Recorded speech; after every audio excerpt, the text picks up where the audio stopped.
Welcome to Teach with Mr. Hawkins, episode 11. This book is The Name Jar by Yangsook Choi, and it follows the story of Yoon Hai, who is a Korean immigrant to the United States, and it talks about her struggle with the decision whether or not to keep her name or to take a new name because she is in a new country.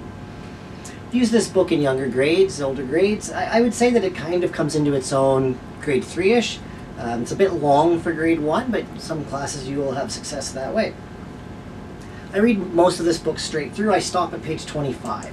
On page 25, Joey, who is a student from the class that Yoon Hai is in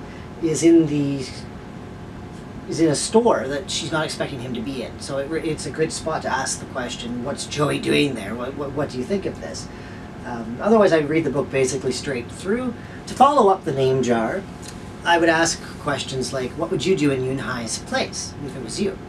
How is this class in the story welcoming to a newcomer? How did your class, or did you welcome a newcomer? Now, you may have a situation where newcomers are an everyday thing in your class.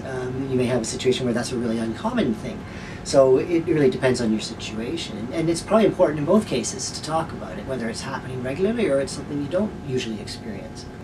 Does your family have or follow any name traditions? And this is a good springboard for conversation. In the book it discusses one Korean name tradition of gaining a name later on that has a special meaning. And many cultures, many different backgrounds of people have different traditions or naming things. Not everyone gets named once at birth and that's the end of it. So that's worth talking about. Thank you for watching Teach with Mr. Hawkins. Please subscribe. That's the feedback that helps us know to keep making these episodes. Hope you enjoyed this one.